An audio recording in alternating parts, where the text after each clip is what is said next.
Bonjour, bienvenue sur le plateau de Bâti Journal TV. Nous sommes à Lyon sur le salon Eurobois et Eurobois 2020.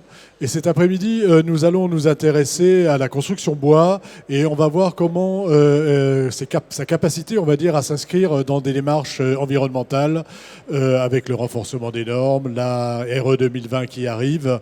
On va voir comment tout ça se met en place. Et ce qui est bien, c'est qu'on a un panel assez large de tout le spectre de la construction, puisqu'on a avec nous une major, les artisans et la filière. Pour en parler, donc Jacques Bouillot, bonjour. Il faut prendre le micro, c'est oui, mieux. vous avez raison. Vous êtes directeur de la filière sèche et solutions bois et carbone chez Eiffage Construction. Présentez-nous rapidement Eiffage, qu'on ne présente pas normalement. Donc très rapidement, un groupe de 12 milliards d'euros de chiffre d'affaires qui fait 4 milliards dans la construction, avec une activité bois qui représente à peu près 200 millions d'euros en entreprise générale. Qui est en train de prendre de l'ampleur. En croissance permanente, oui. En croissance permanente. Ouais. À côté de vous, Jean-Denis Forter, bonjour. Bonjour. Vous êtes, vous, responsable du service technique CAPEB Aura, donc un régional. CAPEB, on ne présente pas, mais présentez-moi la CAPEB Aura. C'est l'entité, on va dire, régionale qui assiste et mutualise un peu les actions départementales des CAPEB. Et les CAPEB, oui, c'est 60 000 adhérents en France, avec une instance dans chaque département. À côté de vous, monsieur Jean-Pierre Maté, bonjour. Bonjour. Vous êtes prescripteur bois, Fibois, Aura. Je vais vous demander de nous présenter Fibois Aura. Alors Fibois Aura, c'est l'association interprofessionnelle de la filière forêt-bois en Auvergne-Rhône-Alpes. On regroupe tous les acteurs de la filière, si vous voulez, du propriétaire forestier, privé-public, jusqu'à l'architecte, voire maîtrise d'ouvrage, public, bailleur social. On est à peu près un peu plus de 600 adhérents sur Auvergne-Rhône-Alpes, avec pour principale vocation d'aider à la structuration des entreprises et aussi un gros volet de promotion de l'utilisation du bois, et en particulier dans la construction. Alors on va attaquer notre sujet, qui est celui de la construction bois, justement. Et d'une manière assez générale, je vais vous poser la même question à tous les trois. Comment vous voyez, comment le bois, selon vous, s'inscrit dans une démarche environnementale et dans le renforcement auquel on assiste aujourd'hui, avec la RE 2020 qui arrive, avec la nécessaire prise en compte de l'impact carbone. Qui veut commencer ? Si on s'investit autant dans le bois aujourd'hui, c'est qu'on pense que le bois a un rôle à jouer du point de vue environnemental dans notre acte de construire. Alors nous, on est avant tout entreprise générale, donc on a une vision sur tous les matériaux et on est à peu près certain que le bois aura une part significative de notre activité dans le futur, oui. Quel est l'intérêt du bois dans votre activité ? C'est-à-dire, pourquoi vous avez cette idée que les choses vont aller encore plus loin ? La perspective de la RE 2020 et donc le facteur C du E plus C-. C'est moi qui, pour ceux qui ne savent pas, qui ne sauraient pas, c'était l'expérimentation avant la RE 2020, le E étant énergie et le C étant le carbone. Voilà. Donc on commence à travailler très sérieusement sur la partie carbone et aujourd'hui on ne peut pas se permettre d'ignorer un matériau par rapport à un autre. Le bois a des vertus que d'autres matériaux n'ont pas et c'est pour ça qu'on l'utilise. Vous, comment vous voyez ça au plan général sur le bois et l'environnement ? Le bois, enfin la construction bois et son impact et son renforcement par rapport aux normes environnementales. Oui, alors on parle évidemment des normes environnementales, mais on n'a pas attendu cela. C'est-à-dire qu'on a quand même une matière qui est disponible sur le territoire partout, presque de manière uniforme. On a des arbres, une capacité aussi à l'artisanat de s'approprier cette matière et de la transformer. Et donc on a un impact local avec une faible consommation de carbone et voire du stockage sur le bois. Donc il y a une harmonie avec ça et on s'oriente vers un matériau qui est une ressource durable et renouvelable. Donc on est dans l'environnement mais depuis un moment et la RE va un peu forcer d'autres acteurs à aller dessus. Voilà. Vous, j'imagine que vous avez plein d'arguments par rapport à ça en tant que prescripteur bois. Alors allez-y. Énormément. C'est des choses que nous on sait, mais qui est issu de tout le monde. La première capacité du bois, c'est effectivement, on a 2 puits de carbone qui existent dans le monde, ce sont les forêts et les océans. On peut agir facilement sur l'aspect forestier, et de cette façon-là, avec la photosynthèse que tout le monde connaît, donc on absorbe le CO2, on stocke le carbone dans le bois, dans le sol aussi. Et le meilleur moyen de le stocker durablement, c'est de l'utiliser dans la construction. Après, au-delà de ça, c'est vrai qu'on a une ressource forestière importante. C'est une matière renouvelable à l'échelle humaine. C'est une matière qui potentiellement peut se recycler. Aujourd'hui, les filières sont peut-être pas tout à fait au point, mais on sait qu'on va pouvoir tout à fait les mettre en place à l'avenir. Donc voilà, on a plein d'arguments. C'est plutôt des habitudes qu'il faut faire évoluer dans le secteur du bâtiment pour pouvoir s'approprier un peu déjà les savoir-faire de la filière sèche, qui est spécifique à la filière humide. Donc il y a tout un processus à revoir et à se réadapter. Donc d'avoir une législation qui favorise les atouts naturels finalement d'un matériau, c'est que bien. Est-ce que pour autant, ça c'est su? Est-ce qu'on le sait? Parce qu'on sent les choses naturellement, on se dit le bois, bon, ben, il est forcément compatible avec une approche bas carbone, et pourtant ça n'a pas l'air d'être aussi simple que ça, puisque vous êtes en train de mettre en place des outils pour informer sur essayer d'avoir le bon rapport entre normes environnementales et utilisation du bois. Expliquez-nous ce que vous êtes en train de faire et pourquoi vous le faites. Alors la filière, c'est vrai, était il y a encore quelques années assez en retard pour tout ce qui est secteur du bâtiment, fourniture de composants, de produits, de matériaux. C'est vrai que depuis 5-8 ans, ça a beaucoup évolué. Et pour les FDES, on s'est bien préparé et bien structuré au niveau national. Il y a 2 interprofessions nationales, le Codifab et France Bois Forêt, qui ont mis pas mal de moyens sur ce sujet-là. La Fédération nationale du bois qui a développé des FDES collectives, donc qui vont pouvoir être facilement appropriables par les entreprises et par les acteurs du bâtiment. Il y a des configurateurs qui existent. Il y a DE Bois, il y en a qui va intégrer cette part aussi de bois origine française et produits fabriqués en France. Donc on sera prêt au moment où la réglementation environnementale sortira. Donc on s'est structuré plutôt assez rapidement. Il y a une évolution qui se fait plutôt bien et on sera prêt.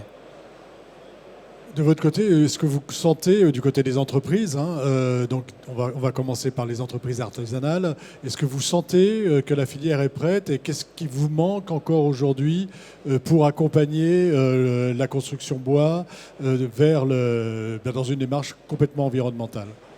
Alors il y a plusieurs axes là-dessus, c'est-à-dire qu'on a évidemment les fiches FDES qu'on attend avec impatience et sur lesquelles on va participer à aider. FDES, pour ceux qui ne savent pas, c'est fiches de données environnementales. Déclaration environnementale et sanitaire. Sur lesquels on a un travail et il y a aussi des travaux de réflexion sur plutôt tout ce qui va être traitement. Par rapport à la filière sèche, on a aujourd'hui des traitements obligatoires sur les bois, etc., qui classent en fait nos bois en fin de traitement, enfin en fin de vie, en déchets dangereux. Désolé de parler un tout petit peu de déchets. Sur lesquels il va falloir quand même travailler. Parlons de déchets quand ils sont dangereux.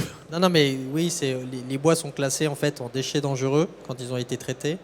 Et on est en train de regarder quand même sur cet axe-là. Par contre, on est déjà prêt, et les charpentiers sont évidemment déjà prêts pour travailler dans ces axes. Et l'ossature bois, et comme on le voit sur le salon, est déjà très très présente, en tout cas au niveau de la région. Est-ce qu'il leur manque aujourd'hui les FDES, ces fameuses FDES?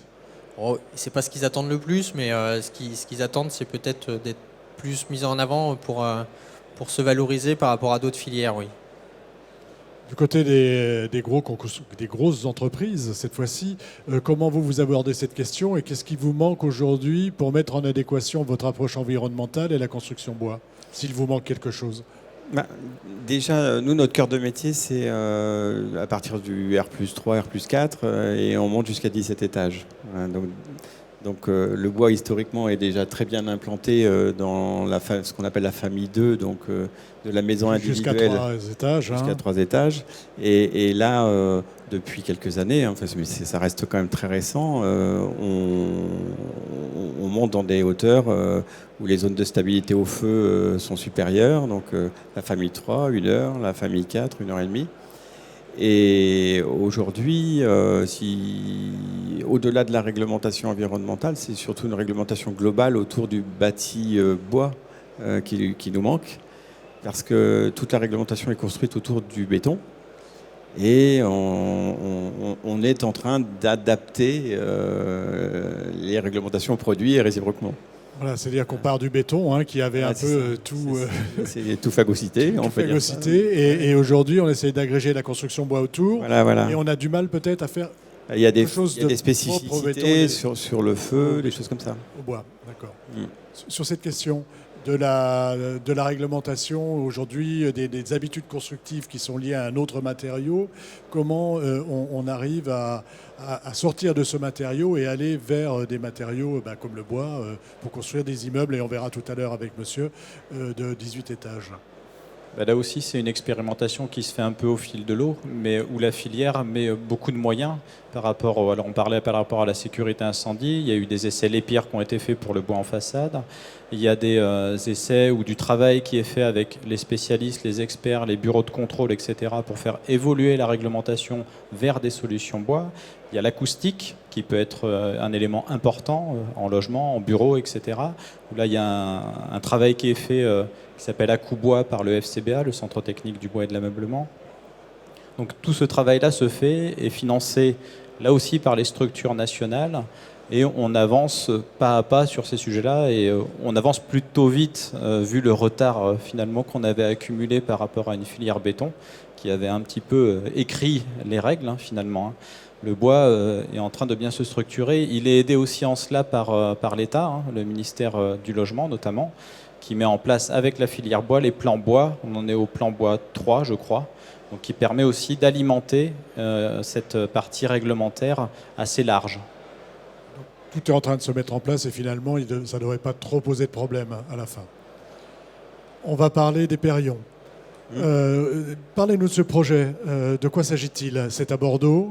Déjà, il y a un client et je dirais au-delà, il y a même la zone urbaine, puisque à l'origine, c'est un appel d'offres, un concours à promoteurs qui est lancé par Euratlantique, qui a une volonté affichée et qu'il mène de main de maître, de mettre du bois dans la construction, à hauteur d'environ 30% des surfaces mises en place.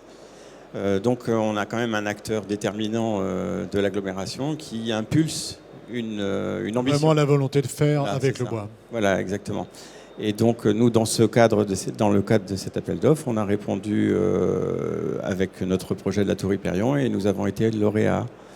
Donc c'est en place et le projet est lancé. Et l'architecte, c'est Jean-Paul Viguier. Jean-Paul Viguier. Quelle est la particularité de ce bâtiment? Où se cache le bois? Parce que là, on ne le voit pas forcément à l'image. Ouais. Où se cache le bois dans le bâtiment et comment on l'inclut dans un projet comme celui-ci? En fait, c'est ce que je vous disais tout à l'heure par rapport à la mixité des matériaux. Ce que vous remarquerez sur ce bâtiment, donc l'image que vous avez à l'écran, c'est que déjà, il y a énormément de balcons. Donc on a un sujet conceptuel et structurel assez violent par rapport à ces balcons. On a très vite évolué vers un système hybride où on va avoir un noyau en béton, des planchers poutres en bois, donc Douglas, CLT et lamellé-collé. Et puis poteaux qui vont reprendre toutes les parties de balcon en console en acier. Oui, on a vraiment une tour hybride. Vraiment une tour hybride et avec la particularité, puisque c'est la première fois qu'on va utiliser un CLT français pour ce bâtiment. Alors à ces hauteurs-là. Les trois particularités de cette tour-là, c'est donc ce que je vous évoquais, les balcons en console, qui est une première mondiale, parce que quand on regarde les quelques projets de grande hauteur dans le monde, ils n'ont pas de balcon. Le second sujet, c'est on monte le mur ossature bois à 67 mètres de haut, donc qui est aussi là un vrai sujet, puisque jusqu'à maintenant, à R+4, il s'arrêtait à peu près à R+4. Donc on a fait toute une campagne d'essais AEV, avec des spécificités liées essentiellement au pare-pluie, des vrais sujets de fond. Et puis le troisième, effectivement, le CLT qui monte donc du Douglas français, qui monte à 57 mètres de haut. Alors, ce projet-là, comment on voit déjà peut-être une réaction par rapport au projet, et puis on reviendra après à vous sur l'impact carbone du projet. Qu'est-ce que ça vous inspire comment, parce qu'on est sur quand même un projet expérimental, ce sera peut-être pas on espère tous peut-être qu'on construira comme ça un jour, mais aujourd'hui c'est expérimental. Moi, je voulais savoir ce que ça vous inspirait un petit peu, ce projet. Non, déjà, on a plaisir à regarder les images et on a plaisir à savoir qu'on va le faire en bois, alors que tout nous laisse à penser qu'il faudrait une ossature métallique ou béton. Et là, on voit qu'on peut se permettre quand même beaucoup de liberté avec le matériau. Il faut travailler pour rattraper un petit peu le retard des études qui ont eu sur d'autres matériaux, mais on y arrive, quoi. Pour vous ? Moi, je dirais que c'est petit parce qu'à Lyon, ils vont sortir un R+18 à Confluence. Donc, ça met encore la barre un peu plus haute. Il y a de la compétition, on va dire. C'est ça, mais c'est bien parce que c'est vrai que c'est ce programme lancé par Adivbois sur les immeubles de grande hauteur a pu mettre en valeur le matériau bois et puis, j'allais dire, faire tomber quelques barrières que pouvaient avoir certains architectes, certains gros opérateurs du bâtiment aussi, qui connaissaient un peu le bois, mais peut-être pas dans ces grands ensembles-là. Donc c'est plutôt bien, mais il y a beaucoup d'opérations qui sortent, dont on n'entend pas forcément parler, mais à Toulouse, à Paris, on parle des JO 2024, où là aussi on aura des choses qui vont sortir, donc ça se démocratise de plus en plus. Voilà. Mais on voit aussi que c'est adapté à des formes complexes. Oui, tout à fait. Alors, R+17 ou R+18, le sujet, c'est la famille 4 et la frontière de l'IGH, en fait. Donc, dernier plancher haut à 50 mètres de haut. Aujourd'hui, dans le monde, il n'y a que trois projets en cours qui franchissent la barre des 50 mètres et donc passent dans le domaine de l'IGA, ce qui est une autre dimension liée au feu, liée à la structure. Enfin, on est vraiment dans un autre monde. Après, c'est des histoires de hauteur de pas d'étage et de la place qu'on va mettre en termes de volumétrie pour la commercialisation immobilière. Alors, vous nous avez amené un petit schéma pour nous expliquer un petit peu comment on voit l'impact carbone dans les différents lots, suivant qu'on va utiliser le matériau habituel qui est le béton, qu'on va construire avec une ossature bois ou qu'on construise en CLT. Expliquez-nous un petit peu, et là on voit bien l'intérêt du bois dans une réglementation qui prend en compte le carbone. Ouais. Ce que j'ai voulu vous présenter ici, c'est pourquoi avoir recours au bois et en quoi le bois peut être intéressant dans une vision RE 2020. Donc là, c'est une simulation à partir d'un produit qui était extrêmement rationalisé, optimisé, enfin presque pas vendable tellement il est rationalisé. Le premier sujet étant de dire que, avant de parler de la RE 2020, pour être vertueux, il faut déjà optimiser les matériaux qu'on va mettre en œuvre. Et donc, moi je dis souvent, il faut d'abord commencer par la frugalité, parce que tout matériau qui n'est pas mis en œuvre, c'est pas de carbone. Ça, c'est déjà le premier point. Voilà, c'est d'abord éviter. Ouais, éviter. Une fois qu'on a évité, puis qu'on est, on est à la limite de l'usage, évidemment l'usage l'emporte. Et là, notre analyse, c'est de dire, si je prends un logement qui fonctionne au gaz individuel, c'est un exemple, il y a des exemples, il y en a des milliers, donc là j'ai pris celui-ci. En gros, aujourd'hui, avec une structure en béton, on va tourner donc en version 1 sur des équivalents de 1,4 tonne kg CO2 par mètre carré. Et on voit quel peut être l'impact du bois dans la version 2, la version 3, où on va diminuer la partie des matériaux de la construction, mais aussi qui va avoir un impact positif grâce à l'isolation sur la consommation énergétique. Mais on voit aussi, c'est la partie rouge, que l'énergie compte beaucoup et que c'est probablement le deuxième sujet qu'il faut aborder après la frugalité, avant d'envisager en troisième sujet les matériaux de la construction. Peut-être qu'on peut passer on va passer au deuxième schéma. Voilà. Et donc, il y a une vertu du bois qu'on n'évoque pas, mais qu'on n'a pas évoquée jusqu'à maintenant, mais qui est tout aussi grande à mon sens, c'est le bois énergie. Le bois énergie, lui, peut permettre de diminuer la part de l'énergie dans la globalité des émissions de façon tout à fait sensible.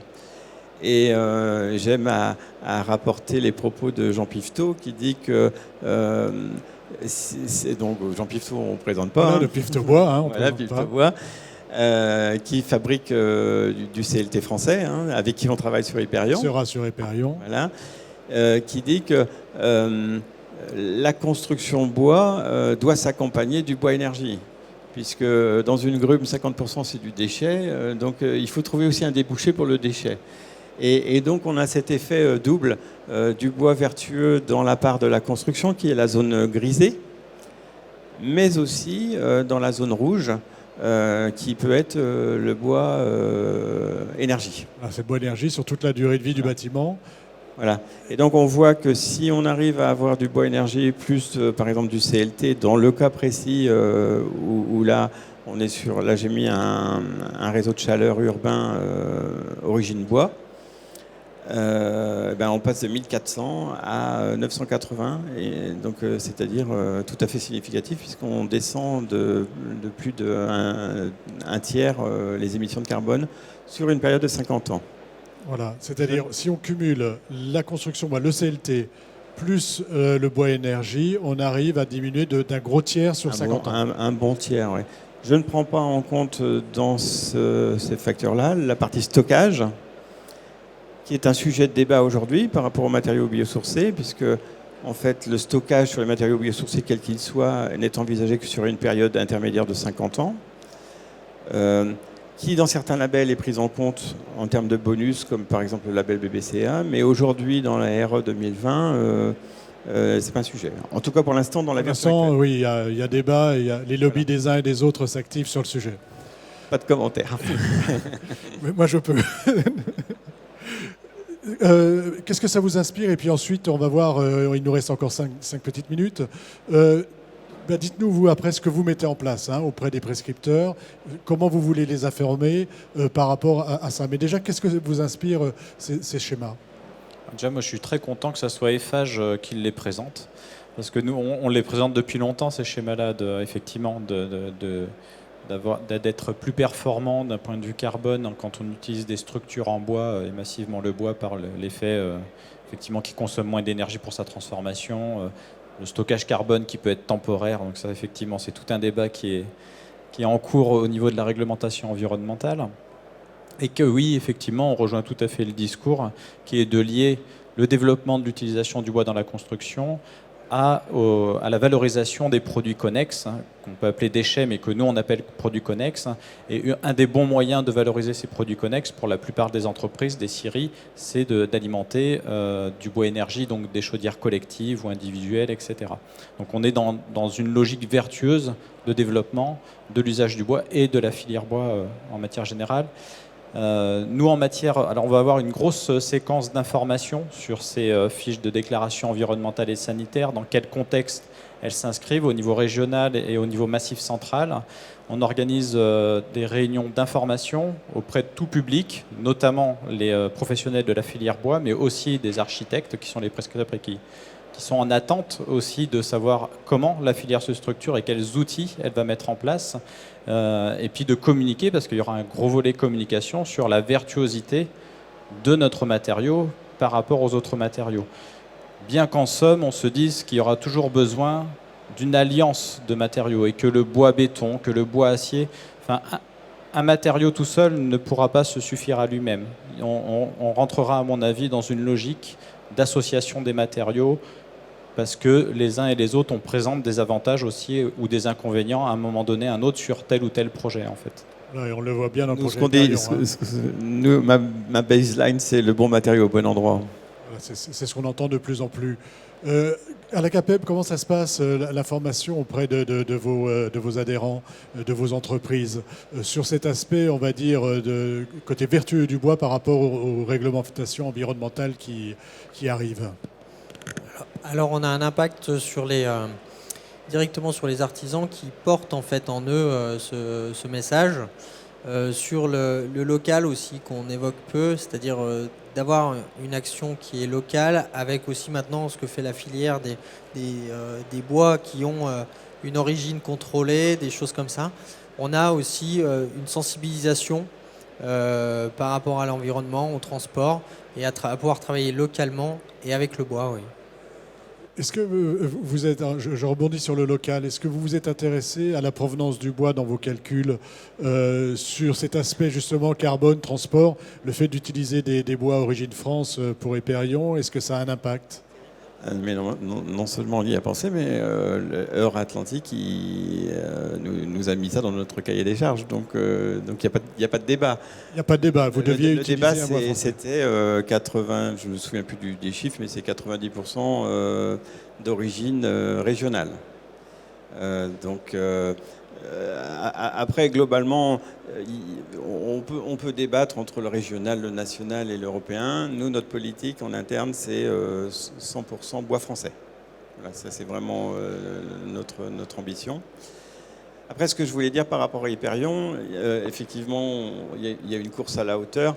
Mais maintenant, le vrai sujet, et c'est pour ça qu'on a acheté une entreprise qui s'appelle Savard, qui fait du mur ossature bois, le vrai sujet, c'est de s'implanter durablement avec les bons prix dans la famille 2 et dans la famille 3, c'est-à-dire en gros du R+3, c'est excusez-moi je me trompe, c'est R+2, R+3, R2, R+3 jusqu'à R+8 à peu près, voilà. Qui représente environ au moins 80% du marché. Oui, le marché il est là.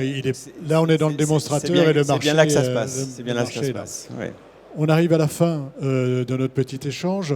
Je vais vous demander tous les trois une petite conclusion sur ces aspects environnement, renforcement des normes environnementales et bois, quelque chose qu'on n'aurait pas dit et qui vous semble important. Moi, peut-être deux choses. C'est de dire qu'aujourd'hui, ce qui est bien, c'est qu'au niveau local, pour dire ce qu'on disait avant, c'est qu'on a l'offre qui est structurée et qui se structure plutôt bien. Donc on a tous les produits fabriqués en France pour pouvoir répondre à la construction. Et deuxièmement, c'est qu'on est déjà très bon au niveau du bois, du matériau bois et de la filière. Et ce qui est bien avec cette nouvelle réglementation environnementale, c'est qu'on va aussi devoir faire un effort pour s'améliorer davantage. On sait qu'on a encore des points sur lesquels il faut qu'on peut gagner sur les données, qu'on peut gagner aussi en compétitivité. Ça rejoint de s'inscrire durablement, c'est aussi une histoire de compétitivité. Donc la filière a tout à gagner encore à l'avenir par rapport à cette nouvelle réglementation. Juste pour revenir tout petit peu sur le local, malheureusement, moi j'ai étudié un tout petit peu ça n'a quasiment aucun impact dans la future RE 2020. Sur le transport, c'est vraiment... c'est pas le plus important. C'est la maîtrise d'ouvrage qui va donner l'impulsion, mais sur le bois qui vient d'ici ou d'ailleurs, malheureusement, ça ne changera pas grand-chose. En revanche, l'impact sera important au niveau sociétal, on va dire. C'est ça. Là, on est plus dans l'ancrage territorial et de ce que cela veut dire. Par contre, on est quand même dans le bon sens, quoi. On va dans le bon sens. Avec cette RE 2020, il va falloir qu'on la digère un peu, nos artisans aussi, ils ont besoin de la digérer parce qu'elle est quand même assez complexe. Là, ça peut paraître assez complexe et puis il y a encore beaucoup de débats. Rien n'est véritablement arrêté à ce jour. Et ce qui a l'air de venir, c'est quand même assez complexe. Il va falloir qu'on arrive à la digérer et se l'approprier. Mais on n'a jamais eu peur de rien, donc on va y aller. Donc vous continuez, c'est bien. Un petit mot de conclusion. Moi, je rebondirais sur ce que vous venez de dire. Hyper local, biosourcé. Mais pour tenir le biosourcé, il faut des caissons. Donc le bois est très bienvenu et le mob en particulier. Ou alors stocker du carbone avec le CLT. Mais la véritable bataille, c'est le carbone. Et donc on ouvre plutôt sur la multiplicité, la mixité des matériaux pour gagner cette bataille. Voilà, il faut gagner la bataille du carbone et il n'y a pas un matériau contre un autre, c'est plutôt tout le monde est une association. Ce sera le mot de la fin. Merci d'être venu sur le plateau de Batijournal TV pour nous parler de ces problématiques environnementales, carbone et construction bois. Une émission à retrouver sur Batijournal TV et sur les sites de nos partenaires Eurobois 2020 et France Bois Forêt. Merci à vous, merci d'être venu jusque-là.